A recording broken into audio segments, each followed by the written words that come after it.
Today is April 1, 2025, April Fool's Day. I don't have any April Fool's jokes or anything like that. I know many people do, and they're not very funny.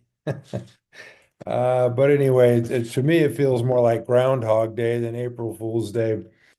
The market, the same stocks are, kind of grinding higher, and then the rest of the market's just kind of floundering around. You're taking a look at the Nasdaq here.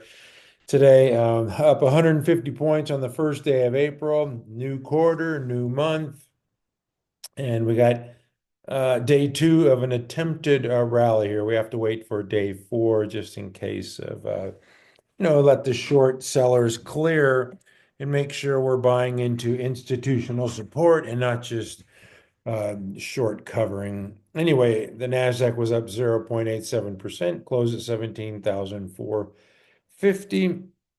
The volume was 1% above the average 50-day volume here for the index. I mean, if we got a rally just up to the 50 or even the 200, that's 5.5%. That would be a heck of a nice rally. Even if we, traded up to the black line here and got rejected, or even better yet, up to the red line there would be a 7.3% rally. But we're just going to take things one day at a time. Obviously, the geopolitical news and noise are just, engulfing this market, and the market will figure it out eventually, and it's going to figure it out, surprisingly quickly or faster than you would expect it to. But right now there's no clarity, so tomorrow there's going to be some news on some tariff stuff. But anyway, it's just really disappointing. I keep mentioning that this is how bear markets start. This looks to me like the start of a bear market, but I mean, it could change and rally back through. But it's the index spent the entire month of March below the 200, and now today it starts April below the 200. So that's what bear markets do. They trade below the 200, and we saw back in 2022 how it did it for an entire year. Here it is, an entire year below the 200. These little fake rallies didn't even get up to the 200 until finally it busted through. And then was once resistance turned into support. I'm not going to go through year by year. I've done that before. It's just really disappointing. And what happens in bear markets, they either wear you out by going sideways like it did here for like 3 months, or they scare you out by just, having these trapdoor moves, these waterfall moves real quick. And so that's what happened here. Then it had this little bear wedge rally, up to near the 200, where everybody's getting excited. Then what happened? You got this trapdoor move lower, and I better get to April 1st. Yeah, the trapdoor moved lower here the last three sessions, and that's what happens. You get comfortable, you get complacent, you think, oh, this stock's doing okay, and all of a sudden, boom, you're down 10% in a day. And that's why sometimes it's just better to stay out of the market when we're in this, what I would just call this is bear market action. It's acting like a bear market where, anytime a stock rallies up a little bit, it sells off. I want to take a look at the SPY. It's doing a little better than the Nasdaq, not much. It's below its 200 as well. It's only let me see, 2.5% below the 200, 4.5% below the 50. But still, anytime it's below the 200, nothing good happens here. Um, it's also, in day two of a rally. So tomorrow will be day three. And I got to look at the RSP. This SPY was up to 560 today, closed up almost 561, up 1.5%, 1.5 points or a 1/4%. RSP, which is the equal weight, didn't do quite as well because we know that tells us in the breadth of the market which stocks were kind of driving stuff higher. And that's Tesla was up 3.6%. If you look at this, it's below the 200 as well. It, sliced it, then it took a while to rally up to it, got rejected there. It wouldn't surprise me to rally back up to that, 288 level and then get rejected again. That wouldn't surprise me at all. Like I said, the tariff news is coming tomorrow. Who knows? Uh, Nobody knows. is just really an unfortunate situation. Apple was up, and that's going to carry a lot of weight. I mean, just look at Microsoft here. I mean, is that a move you want to really trade into? No, that just looks like shorts covering into the news event tomorrow. If you've been short from 448, why not take some profits into this news event tomorrow? I mean, I don't see why not. Nvidia was even up today. So yeah, a little short covering there, but these stocks have been murdered. You can't be really interested in any of these things. They look terrible. That's Meta, probably one of the better looking ones. Here's Google the last couple of days getting a little short covering bounce. I mean, if you were short at 207 down to 150, you have to take profits. I'm sorry. But anyway, these things just look I'm not really even interested in owning any of these things, but I just show them to you because this is what moves the market. When you want to know why the Nasdaq was higher today, this is the reason why. All right, like I said, it was Groundhog Day again today. I'm going to get there in a minute, but we did have some earnings report. We had GRRR, Gorilla reported earnings. This company, triple-digit sales and earnings growth. They're earning $2.02 in EPS.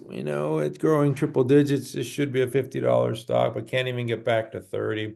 It tells you that, there's a stock with a lot of short and a very low float that can be controlled by the short sellers. That's why I'm always leery of stocks that are heavily shorted. And this one is heavily shorted, and they're kind of controlling it. If there's not enough buyers, then the shorts, will overwhelm the um the buyers here. So that's what's happening.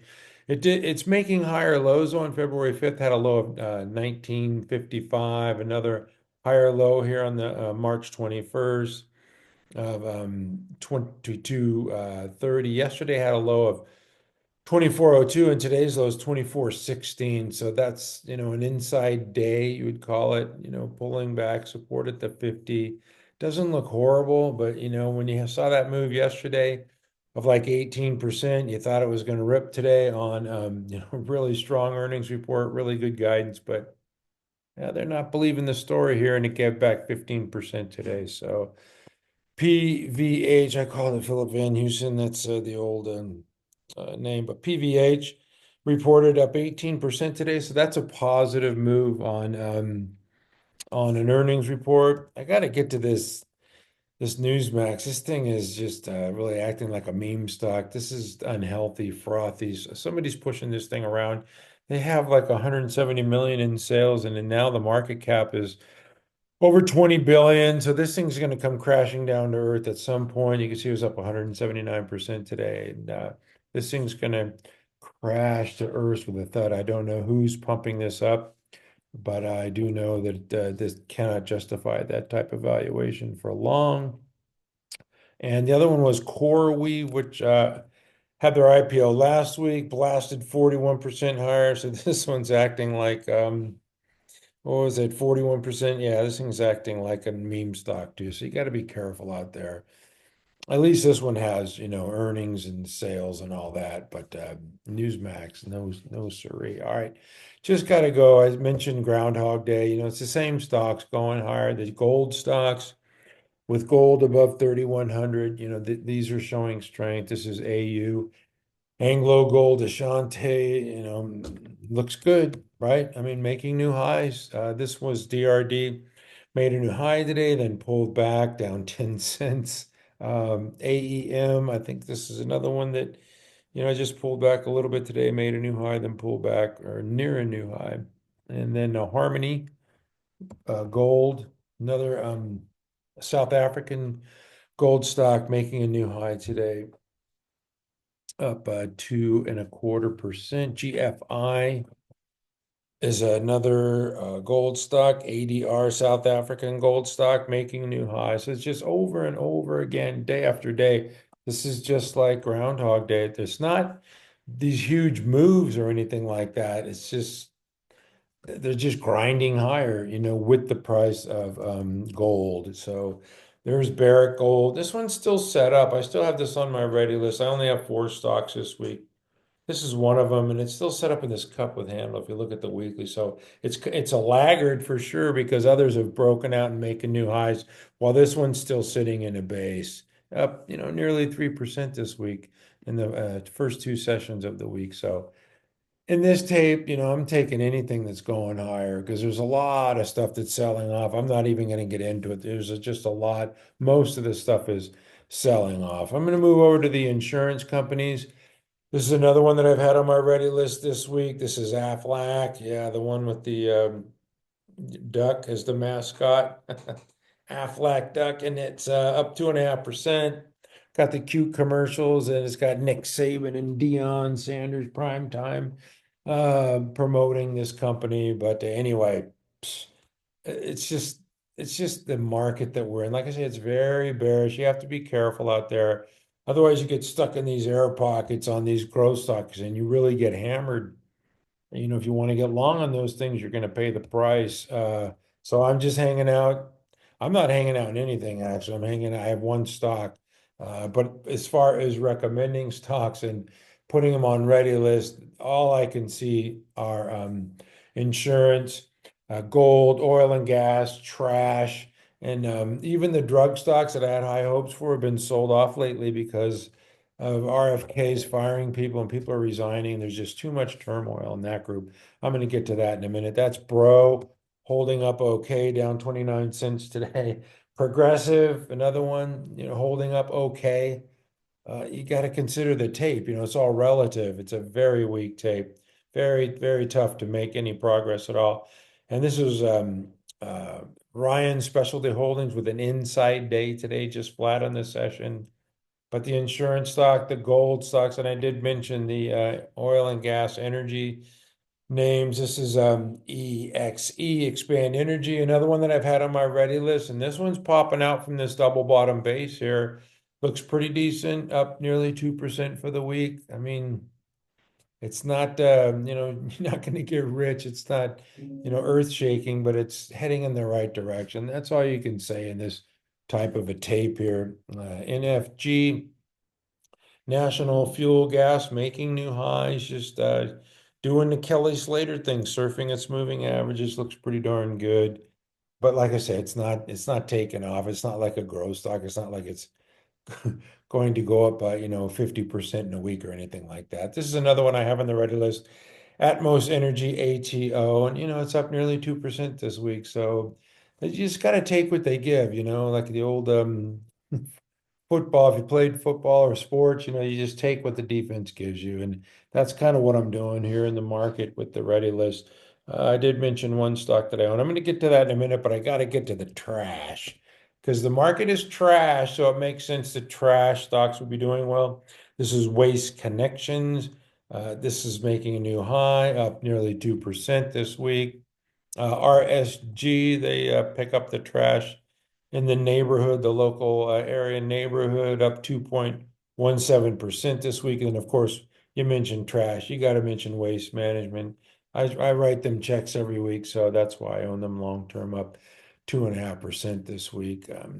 Just, if I look at this one longer term, so that's kind of appealing to me. They have pricing power. And I think it's a good hold for, if you're building a portfolio for longer term growth, if you're younger and still building a longer term portfolio, a nest egg, I think that's a real good idea. They're not going anywhere. And they have pricing power. Like I said, I think they charge me, what, 65 a month to pick up the trash. I'd pay them 150 easy. Just get rid of my trash. I don't want it around. So anyway, that's the trash tape. I did mention the one stock that I do own, that's TGTX. Lightened up on it. It made this high and then pulled back to the 10. Didn't get support, pull back to the 21, didn't get support. So this thing to me is probably headed to the 50. Or, if it pulls back to this 36.84, I'm interested in that right there. I'd say I've been trimming, but I might add if it comes back to the old buy point. They're going to have a presentation in San Diego next Monday, I believe. They've got the KOL, the key opinion leaders coming up in the middle of the month, and I'm pretty sure that these key opinion leaders are going to point these doctors and groups towards Briumvi over the other competition. So I think they're going to be taking market share going forward. Just a longer term hold. Although I do trade at core and I don't like giving back gains. It's one thing I hate to do. And so I'll share my equity curve. I was up like 6% that I held on to this thing too long, too heavy. And it cost me a little bit. So I was only up 1% for the quarter. I guess I'll show that. It doesn't really matter. I mean, I guess it's better than being down 10% like the Nasdaq, but 1%, that's not even keeping up with inflation. This market's just really, really tough. It's really, really frustrating for me. I'm sure it is for you too. A couple of other names, I have high hopes for these biotech names, but they just, there's too much turmoil with RFK right now. People resigning, and it's a tough group to start with, and with all this controversy around RFK, it's really knocking these stocks down.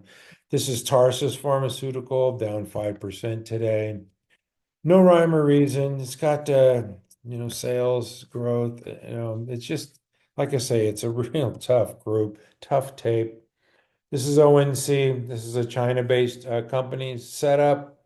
But, like I said, this space has just really been tough. I talked about the trap doors. When you own a stock, you think it's going pretty good. This one looks pretty good. This is a AXSM. They've got a nice pipeline. They've got sales and earnings growth. Should be, pretty good stock, but nope. One day down 7%, then it kind of rallies up to its moving average and gets pushed down 3%, 4%.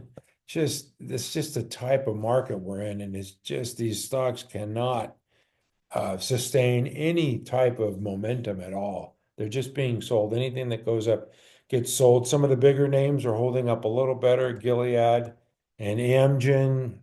But like I say, it's just real tough in biotech. It's tough in software. It's tough in hardware. It's just tough all over the darn place, except for those areas that I showed you. Very frustrating for me. It's very frustrating. This new administration is just has caused a lot of uncertainty. The market's in a lot of it doesn't know. And whenever it's in doubt, they're going to sell. They sell first, they shoot first, ask questions later. But you got to be careful because it'll figure it out and just start ripping higher when you think, oh man, the news sucks, the news is bad, everything's terrible. It's going to start ripping because it'll figure it out before you think it will. I mentioned that earlier. One sign that I mentioned last week that I always go to are these pawn shops. And when the pawn shops start doing well, that's a sign to look out. And this is Easy Corp. EZPW is a ticker, and it's just been on a real heater here. So to me, this is a very bearish sign, as long with gold stocks, a lot of gold with uh, pawn, as you know, but mostly it's like payday loans, right? They loan people money at a like a loan shark. Anyway, I'm not going to get into that whole credit default thing, but anyway, it just looks very bearish right now, but things can change. So I'm always watching for leading stocks. And like I say, if you don't have leading stocks, you cannot have a bull market. And so if we get a follow through day this week, there's nothing to buy. I mean, I would buy something like if we have a follow through day on Thursday, and I think we can, I'd buy something like UPRO or TQQQ, which is just exchange traded funds that are leveraged. That's all. So I get a little bang for my buck. But I don't see, a lot of stocks. Like I say, I have 4 on my ready list, and I'm not seeing a lot of stuff set up. I know people point to Apple of, and oh, it rallied today 7%. Big deal. This thing is so far off. It's 46% off its high. It's up 4% this week and still 46% off its high. Just like Tesla, stuff that is that far off its high, this is just short covering. We know from history and studying that these things take time. If they ever come back to new highs, most of them will not.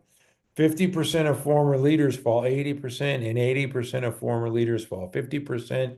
This is not my opinion. This is facts built based on many years of studying and doing homework. So don't fall for it. This is not something to buy. Yeah, it was up 4%, but this is just short covering. And like I say, it has these days where it made this low of 234 and you think, oh yeah, it's going to rip higher. What happened? Well, it got rejected at its 50. So that is resistance.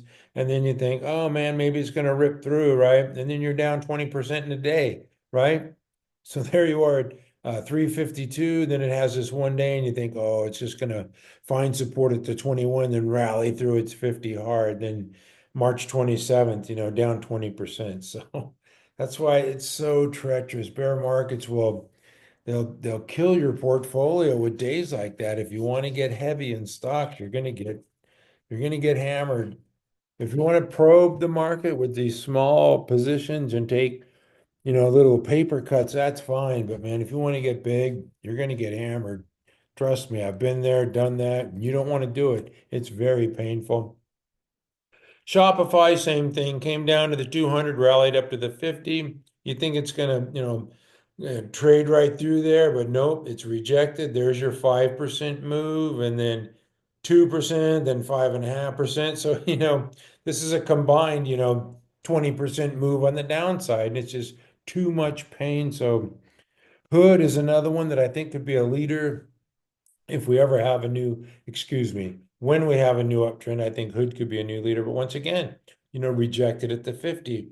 So this is, real painful for your portfolio, down 7% in a day. No, thank you. You can have it. 4.5 or nearly 5% Friday. Yesterday was down. Yeah, today up 1%. Big deal. It'll probably rally back up to the 50 and get crushed again. It's just too tough of a tape. Dutch Bros, this is one that, if in longer term, this one in Robinhood, I'm going to make a video of some maybe 10 stocks that I think could be leaders in a new market uptrend, which we're going to have eventually.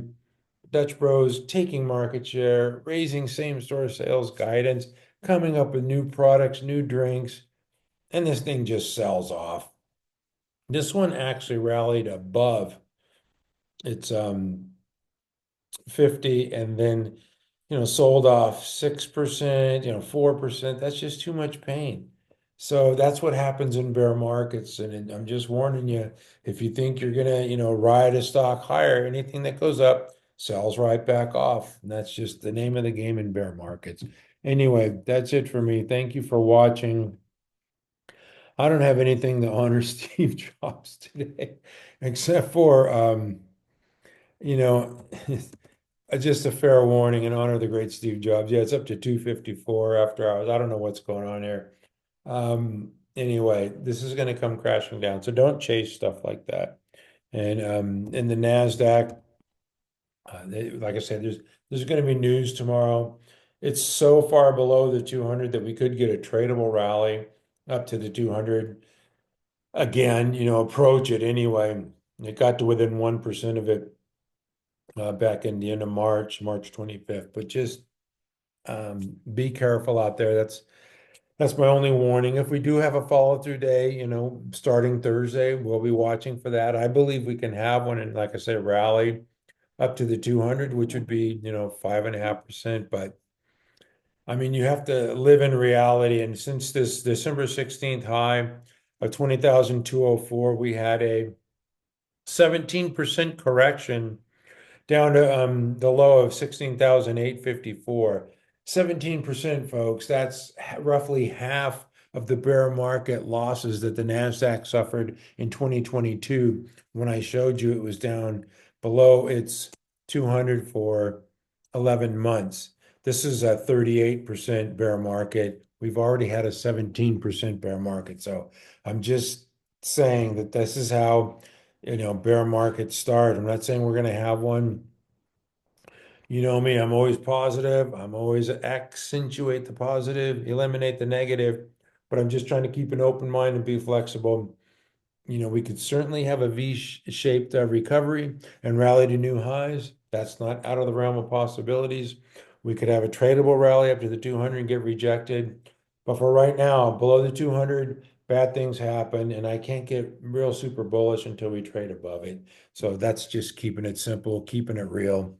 And at mcstockcharts.com, we never give up. Thank you for watching.